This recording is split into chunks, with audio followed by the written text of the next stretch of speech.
लोकसभा आम चुनाव का कल मतदान होना है, वो भी झारखंड की राजधानी रांची में, जिसकी सारी तैयारियां जहां जिला प्रशासन ने कर ली है, वहीं विभिन्न पार्टी के कार्यकर्ता हो या पार्टी के जो लोग हैं वो बूथ मैनेजमेंट में जुट चुके हैं।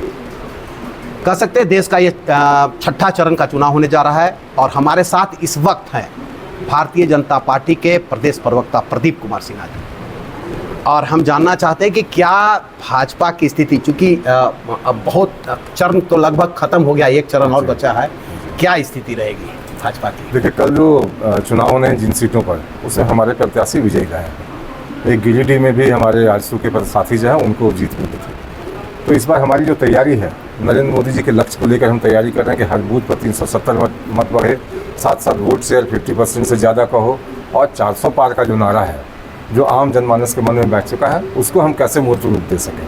तो विगत कई महीनों से हमारे कार्यकर्ता तैयारी में लगे हैं और जन संपर्क के माध्यम से, चाहे लाभार्थी संपर्क का कार्यक्रम हो, जिन लोगों ने सरकारी योजनाओं का लाभ उठाया उनके दरवाजे तक जाना, उनसे मिलना और नरेंद्र मोदी जी का संदेश देना, ये सारे कार्य हमारे कार्यकर्ताओं ने किया है। तो पूरा विश्वास है कि हमारे कार्यकर्ताओं का मेहनत और हमारे जो नेतृत्व है, केंद्रीय नेतृत्व है, उसकी जो मेहनत है वो निश्चित रूप से रंग लाएगी और हम अपने लक्ष्य, निर्धारित लक्ष्य के करीब पहुंचेंगे। लगातार विपक्षी पार्टियां कह रही हैं कि जितने भी अभी तक मतदान झारखंड के, खासकर झारखंड की बात, जितने भी चरण हुए हैं उसमें भाजपा का सुपड़ा साफ हो जाएगा, और लगातार ये बातें कह रही हैं कि भाजपा जो है वो अब मतलब वो उसमें अब पोटेंशियल नहीं रहा, कार्यकर्ताओं में उत्साह नहीं रहा। क्या कहेंगे आप? देखिए, ये बातें वो लोग कह रहे हैं जिनके पास कुल जमा 2 सीटें थी, एक कांग्रेस पार्टी के खाते में, एक झारखंड मुक्ति मोर्चा के खाते में। कांग्रेस पार्टी की जो कैंडिडेट थी चाईबासा से, वो भारतीय जनता पार्टी में शामिल हो गई थी। कांग्रेस तो शून्य हो गई। अब वो पार्टी दावा कर रहे हैं कि भारतीय जनता पार्टी का सुपड़ा साफ हो जाएगा। अपनी खुद की क्या हालत होगी 4 तारीख के बाद उनको ये पता नहीं है, लेकिन भारतीय जनता पार्टी की हालत खराब होगी ये उनको पता है। तो हास्यास्पद है ये, अपने बारे में भी बात करना चाहिए कि उनकी क्या स्थिति होने वाली है। लगातार देखिए, आपके प्रधानमंत्री दौरे में रहे झारखंड में, वो कह सकते हैं विपक्षी पार्टियों के शीर्ष नेता प्रियंका आई या तो फिर मतलब कल्पना सोरेन लगातार वो, या फिर तेजस्वी के लगातार इस झारखंड में अपनी जो है वो जनसभा को संबोधित किया, लोगों को तरह तरह की बातें आई।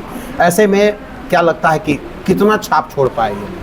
देखिए, जनता के समक्ष जो है विश्वसनीयता काफ़ी गंभीर मसला है कि नरेंद्र मोदी ने विगत 10 वर्षों में किया इस देश के लिए, और उन्होंने जो कहा वो किया। तो ये गारंटी है मोदी की, उसको जनता के बीच में भरोसा मिला है, स्वीकृति मिली है। अब जो विपक्षी दल आके गारंटी और 5 न्याय और KCC की बात कर रहे हैं, उनकी बातों पर भरोसा इसलिए नहीं है कि जिन राज्यों में उनकी सरकार है वहाँ अगर उन्होंने कुछ इस तरह का किया होता तो एक ग्राउंड बन सकता था कि हमने वहाँ करके दिखाया। लेकिन चुनाव में चूँकि वो जानते हैं कि सरकार बनने नहीं जा रही, इसलिए अनाप शनाप कुछ भी वो बोल रहे हैं कि 1 लाख रुपये महीने सालाना महिलाओं को देंगे, अप्रेंटिस करने वाले युवाओं को देंगे, और वो जो राहुल गांधी ने कहा कि खटाखट पैसा जाएगा, उसका लोगों को इंतजार रहेगा कि अपने राज्यों में जहां सरकार चला रहे हैं वो थोड़ा खटाखट करके वहां दिखा दें। एक सवाल खाली अंतिम में, कितना कार्यकर्ताओं में उत्साह है और कल को लेके कितना उत्साह है? और दूसरी बात, झारखंड में अभी तक के जितने चरण हुए हैं या फिर कितने सीटों का आप दावा करते हैं, ये बता दीजिए, और आप लोगों को क्या संदेश देना चाहते हैं? देखिए, हमारी तैयारी तो 14 सीटों की है, क्योंकि 12 सीटें हम पिछली बार भी जीते थे। तो लक्ष्य हमारा है कि राजमहल सीट और चाईबासा की सीट, जो पिछले बार हमारे खाते में नहीं थी, उन दोनों सीटों पर जीत हमारी पार्टी को मिले, 14 सीटों पर पहुँचे। और कल के लिए संदेश इतना ही है कि बड़ी संख्या में लोग निकलें, मतदान केंद्रों तक जाएं। और कार्यकर्ताओं की जहाँ तक उत्साह की बात है, कल जब आप रांची की सड़कों पर घूमेंगे बूथों पर, तो देखिएगा कि कहीं ऐसा बूथ नहीं होगा जहाँ हमारा कार्यकर्ता ना हो, हमारे समर्थक ना दिखाई पड़े।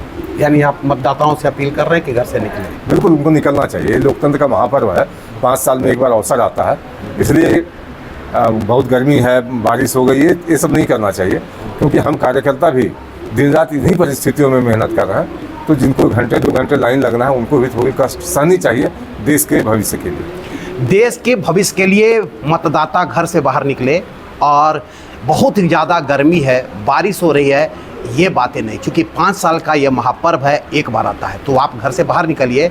ये हैं प्रदीप सिन्हा, जो भारतीय जनता पार्टी के प्रदेश प्रवक्ता हैं। इन्होंने साफ तौर से कहा है कि मेरी 2 सीट कमी थी पिछले चुनाव में, यानी 2019 में 2 सीट की कमी रही है। इस बार वो दोनों सीट को प्रयास है कि हम लोग अपने झोली में ले लें, यानी 14 सीट का दावा करते हैं। और ये भी कहा कि अभी तक जितने भी चुनाव हो चुके हैं, उन तमाम चुनाव जहां जहां हुए हैं उन तमाम जगहों पर भारतीय जनता पार्टी के प्रत्याशी जीत रहे हैं और कार्यकर्ताओं में उत्साह है, उमंग है। और इन्होंने ये भी कहा है कि जो विपक्षी पार्टियां वो जानती हैं कि अपना दावा वो पूरा नहीं कर सकेंगी। जिस राज्य में वो जीते हैं वहाँ तो पहले पूरा की नहीं, अभी वो नया लोक लुभावन बातों कह के लोगों को गुमराह कर रहे हैं।